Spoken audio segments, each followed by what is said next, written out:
Tu es un empoisonné. Vraiment des empoisonnés.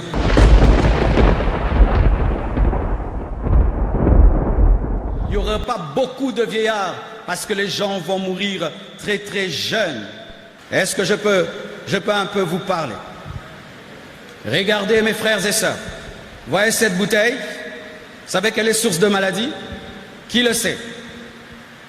Ah oui, il fut un temps, mes frères et sœurs, lorsque tu allais dans les maisons, qu'on te donnait de l'eau, c'était dans une bouteille en verre. Alléluia. Et d'ailleurs, quand je suis allé voir le papa de maman Fifi, je l'ai trouvé avec une bouteille en verre. Et puis j'ai dit, papa, vous buvez de l'eau comme ça? Il a dit, oui, il ne faut pas les bouteilles en plastique, c'est source de cancer de la prostate. Avec quoi on fait cette bouteille? Quelle matière? Quelle matière? Pétrole. Dites pétrole. C'est le pétrole. C'est avec du pétrole qu'on fait ces bouteilles en plastique. Alors qu'est-ce qui arrive? Quand est-ce que l'eau dans des bouteilles en plastique donne vraiment des maladies? C'est lorsque tu prends ton eau, tu mets dehors au soleil. Et vous avez remarqué ici à Kinshasa, on a des paquets de ces bouteilles où? À même le sol, sous le soleil. Une fois que c'est chauffé, les produits toxiques qui sont dans la bouteille se mélangent à l'eau. Et tu ne bois pas que l'eau, tu bois d'autres choses. Et il y a un produit dedans qui attaque la prostate des hommes et qui donne le cancer. Ceux qui sont riches, qui ont un peu de moyens, ils achètent ces bouteilles où? Dans des supermarchés, là où c'est tenu au froid. Mais la plupart, on achète dehors. Et la maman là ne connaît pas ce que je suis en train d'enseigner. Elle va mettre ça dehors, sous le soleil, et toi tu bois. Demain tu as la prostate, tu vas chasser tous les sorciers de votre famille alors que ton sorcier est dans ta bouteille. Mais quand on boit à la bouteille, c'est classe. L'eau en bouteille. Est-ce que je peux vous parler? Mes frères et sœurs, Jésus-Christ, lorsqu'il parle des temps de la fin, il parle d'une humanité malade. Et lorsque tu as fini d'utiliser cette bouteille, qu'est-ce que tu en fais? Certains commettent l'erreur de la réutiliser. On ne réutilise pas les bouteilles en plastique. Et d'autres, des fois, ils mettent des boissons chaudes dans une bouteille en plastique. Là encore, tu as fait encore une bombe chimique. Et d'autres, ils jettent. Mais quand tu prends cette bouteille et tu la jettes dans la terre, est-ce que la terre va produire des fruits? C'est ce qui va faire qu'il y aura maintenant la famine à cause de la sécheresse, à cause de l'infertilité plutôt de la terre, à cause de ces bouteilles. Dites four micro-ondes. Micro-ondes.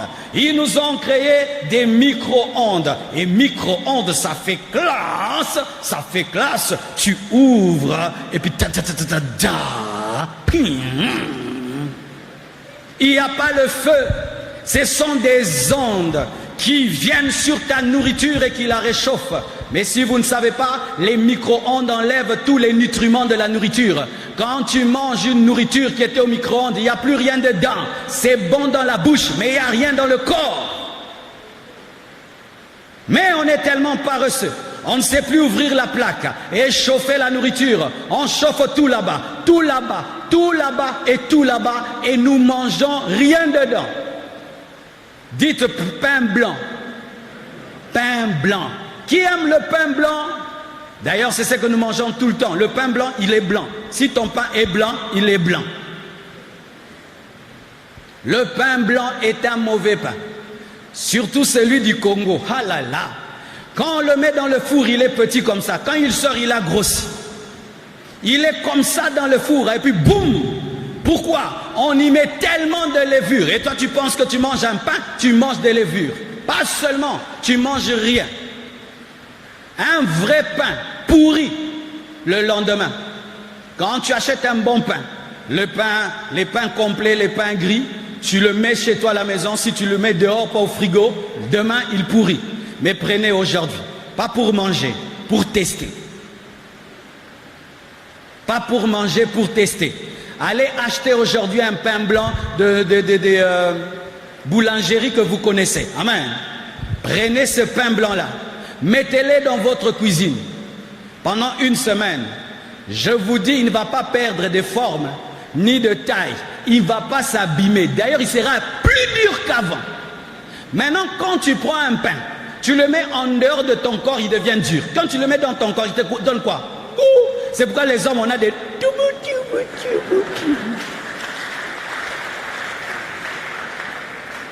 Ça donne l'obésité. Ça donne l'obésité.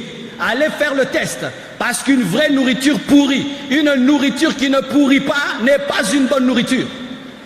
Et encore par cupidité, les gens inventent des riz en plastique, en carton et qui arrivent au Congo. Cette entreprise-là qui a un œil, vous ne voyez pas, hein? L'entreprise-là qui a un œil au Congo, vous ne voyez pas. Les gens vendent dans ce pays des choses qu'on ne peut pas manger. Et cela va se répandre dans le monde entier. Les gens seront malades à cause de la nourriture qu'ils mangent. Parlons un peu du coca, la boisson la plus bue au monde. Ça te manque pendant le jeûne, hein? Tu ne rates rien. C'est un poison. C'est un poison, le coca. C'est un poison. On est allé chercher les fabricants du coca. On leur a posé la question sur la formule chimique du coca. Ils n'ont jamais répondu. Et on les a laissés tranquilles. Comment ces gens aussi développés, organisés, peuvent laisser une entreprise qui est multimilliardaire et qui vend au monde entier? Il y a compétition entre le coca et l'eau, mais ils cachent ce qu'ils nous donnent et on les laisse tranquilles. C'est parce qu'ils donnent l'argent à des dirigeants. Le coca. Quand tu bois le coca, il est noir. Quand tu vas uriner, le noir sort. Il va où? Il reste dans ton corps. Avec le coca, tu peux déboucher, tu sais, ton évier. Tu sais ça? Le coca débouche les éviers. Mais toi, sans coca, tu ne peux pas dormir. Et tu ajoutes le coca et le pain blanc. Où? Coca et pain blanc.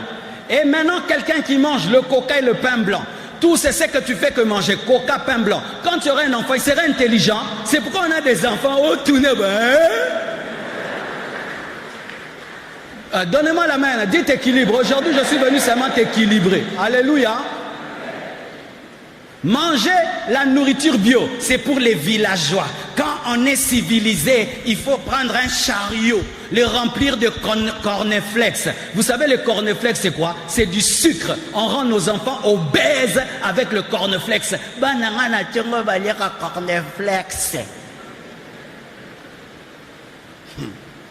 Donne à ton enfant le vrai maïs. Amen. Hein? Comme nous donnons le maïs vraiment, maïs, l'isangou. Mais pas le cornflakes, c'est du sucre. Et le Nutella. Dites Nutella. Tu sais le Nutella c'est quoi?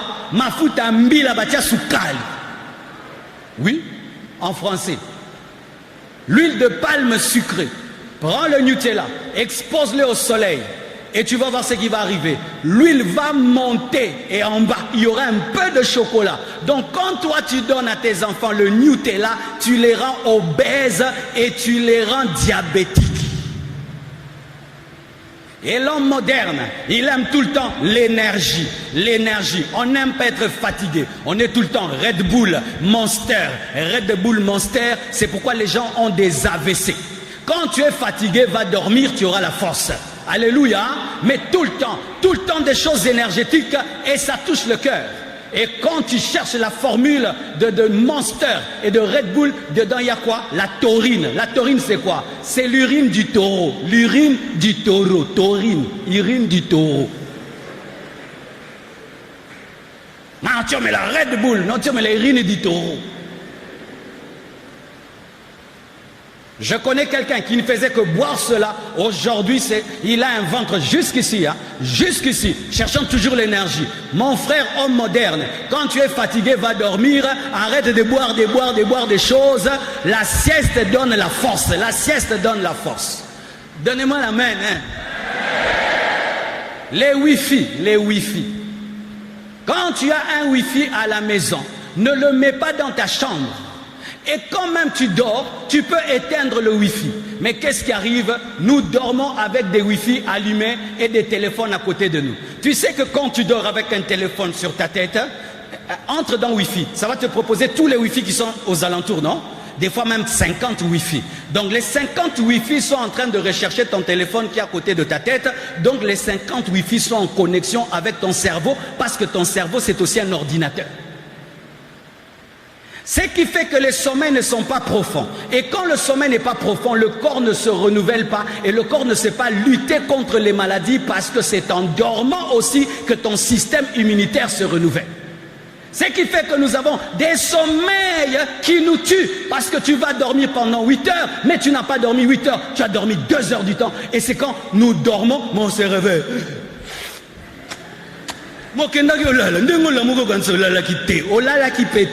Parce que tu avais des notifications au niveau du cerveau, Ça ne t'arrive pas d'entendre la sonnerie de ton téléphone dans ta tête alors que ça n'a pas sonné?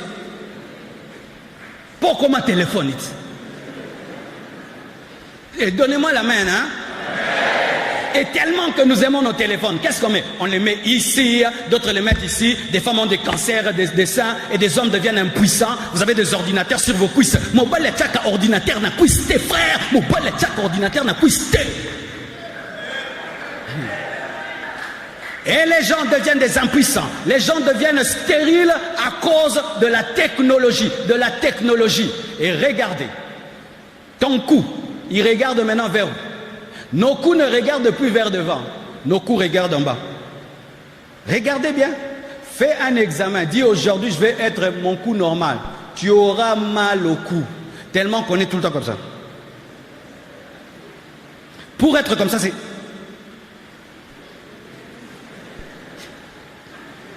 Et vous savez, lorsqu'une génération, la première génération, le cou courbé, deuxième génération, le cou courbé, troisième, quatrième, cinquième, dixième, dans les temps qui viennent, on va engendrer des enfants. Tu vois, moi, Nabotin Pesa, Kingwe Chabwe. Je vous dis la vérité. Je vous dis la vérité. Des maladies.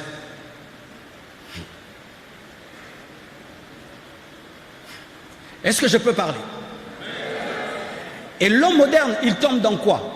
L'homme moderne est malade parce qu'il s'occupe des superficialités. Nous nous occupons maintenant de l'extérieur. À cause des téléphones, à cause d'Instagram, à cause de Facebook, nous sommes extérieurs. C'est comme ça que vous voyez les femmes, elles s'occupent plus de ses mèches au lieu de s'occuper de ses cheveux. Déjà. Les femmes, vous vous occupez plus maintenant de votre maquillage au lieu de vous occuper de votre peau. Vous voyez ça? On s'occupe maintenant de son parfum au lieu de se laver. Tu sens bon, mais tu n'es pas lavé. Vrai ou faux? La superficialité. On ne brosse pas les dents, on prend sa main un chewing-gum. Vrai ou faux?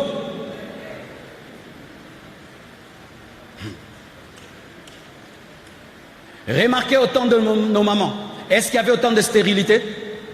Autant de nos mamans, il y avait autant de fausses couches? Autant de nos mamans, est-ce qu'il y avait autant de fibromes? Aujourd'hui, les fibromes, c'est la nourriture que nous mangeons. Une viande qui a fait une année dans le congélateur et tu la mets dans ton ventre. Et il y a des fibromes partout, Nous mangeons des choses remplies de pesticides, même les fruits que nous mangeons. Tu prends une pomme, il n'y a pas de graines dedans. Comment? On appelle ça des OGM, organismes génétiquement modifiés. Tu as le lait, mais tu ne vois pas la vache. Tu as le fruit, il n'y a pas la graine. Tu vois un petit poussin, un mois après, il devient gros comme ça. Et tu mets dans le ventre des fibromes. La nourriture est devenue tellement sophistiquée que les hommes commencent à mourir très tôt, des cancers et tout le reste, parce que l'homme a décidé de devenir le Dieu de lui-même au lieu d'appliquer les principes naturels que Dieu a donnés. Un conseil que je te donne, les fruits d'aujourd'hui qu'on achète au supermarché, quand tu les achètes, lave-les. Et même si ce sont des fruits qui ont la peau, enlève la peau. Ne mange pas avec la peau parce qu'on les protège avec des produits chimiques pour que les insectes ne les attaquent pas. Et quand tu les manges, tu manges la peau avec le produit chimique. Pelez vos pommes. Amen. Hein? Enlevez la peau. Tout un système pour rendre les gens addicts. Addicts à quoi? Au sucre.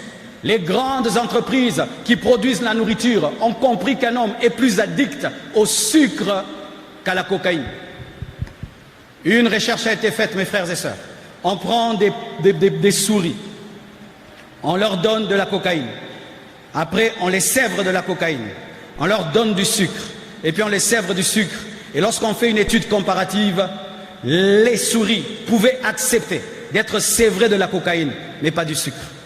Tu vois même la fatigue que tu as pendant le jeûne, c'est parce que ton corps dit Sugali, Sugali, légumes nakokufa, Sugali, Sugali.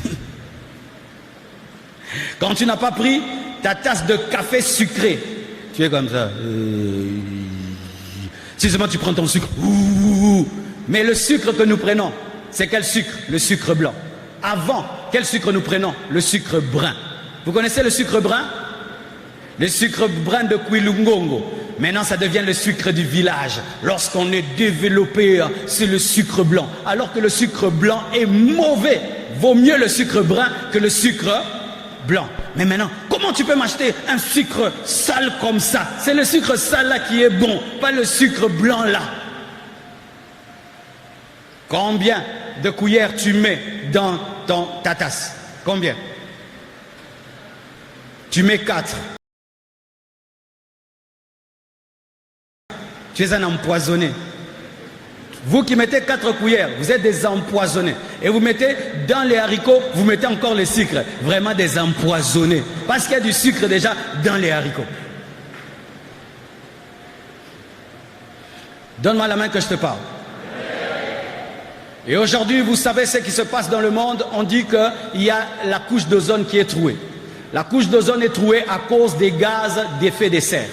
Et parmi les gaz d'effet de serre, il y a le gaz méthane.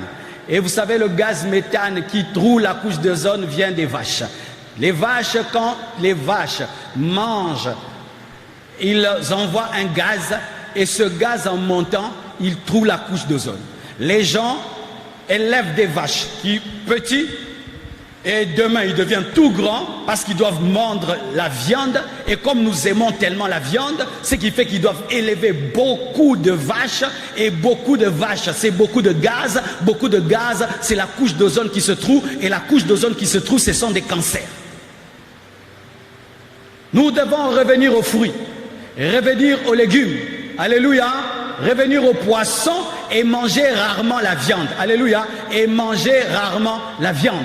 Mais quand on parle comme ça, l'homme moderne est tellement addict à ce qu'on appelle la malbouffe, c'est-à-dire la mauvaise manière de manger, que ça devient comme un esclavage. Je me souviens, il fut un temps, pour que je prenne du coca, je devais acheter même 5 ou 6 coca, je mets dans une carafe, et puis je bois directement. Il faut que je sente bien ça. Qui a déjà fait ça? Osamo Langui. Sans ça, je ne pouvais pas. Je connais des gens, s'il n'a pas pris sa tasse de café, il ne peut pas. Même s'il a mal au cœur, il doit. Même si ça lui donne des palpitations.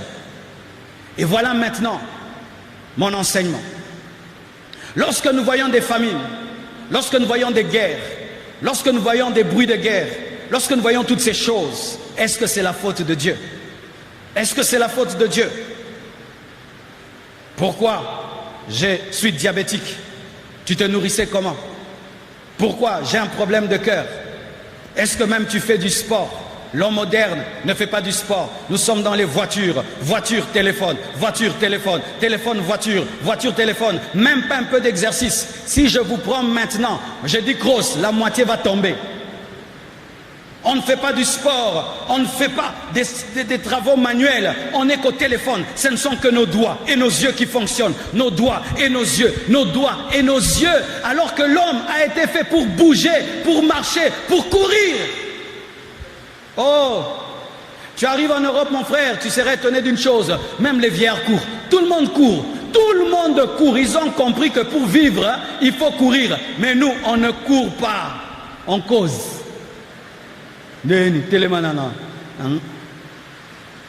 Une fois, je suis allé dans une salle de sport. J'ai pris un pasteur, j'ai pris des frères, j'ai dit viens, on va faire du sport. Le frère, homme de Dieu, prend seulement des haltères. Monsieur Balouki. Où elle est là en français? On a où elle est là. Où elle est là, ton moto là, pour lui arracher les haltères. Et puis on lui dit, qu'est-ce que tu as? Ah oui, j'ai senti l'attaque que mon père avait aussi senti. Les mêmes démons m'ont attaqué. J'ai dit, c'est pas des démons. Vous allez l'embol. Mais il était moins âgé que moi. Mais il ne peut même pas transporter des haltères. Est-ce que tu peux même courir jusqu'à atteindre 100 battements cardiaques? Est-ce que tu le fais?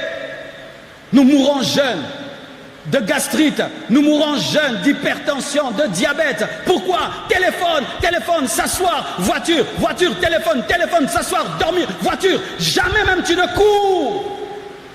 Et un jour on t'annonce une nouvelle, seulement, crise cardiaque, tu meurs. Parce que ton cœur, il ne connaît pas les chocs.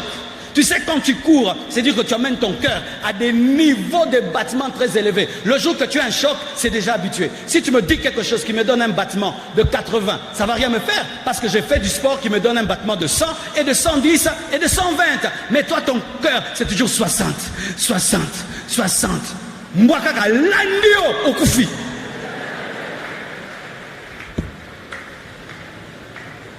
Courez, marchez.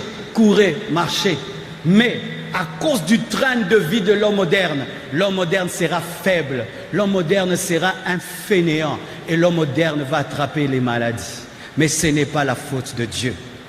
Et pour sortir même de cette dimension eschatologique pour ta vie, il y a des choses que tu vis dans ta vie et tu es fâché contre Dieu. Oh, pourquoi Dieu m'a fait ça? Dieu m'a fait ça. Ce n'est pas Dieu. Dernièrement, quelqu'un m'appelle. Oh, je ne crois plus que Dieu existe.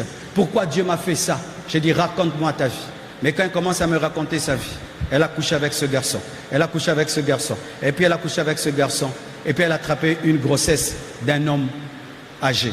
Est-ce que c'était la faute de Dieu? Mais elle dit que Dieu n'existe pas. C'est Dieu qui t'a poussé vers ces garçons. La vie que tu as aujourd'hui, ce n'est pas la faute de Dieu. C'est la conséquence de tes décisions. Arrêtez, lorsque vous passez par des moments de souffrance, de rejeter la faute à Dieu. Dieu est innocent. C'est toi, c'est ton cœur. Et si tu admets que c'est ton cœur, c'est alors que tu vas changer. Et voici mes frères, dans la tribulation, ce qui arrivera. Lorsque Dieu frappera les hommes à cause de leurs péchés, au lieu de se repentir, de se convertir, ils vont encore maudire Dieu pour dire que c'est sa faute. Alors que Dieu nous a créés dans un paradis. C'est notre égoïsme qui a amené les guerres, les famines et les maladies. Dieu n'a jamais tort. Dieu a toujours raison, c'est de notre faute. Que Dieu vous bénisse abondamment.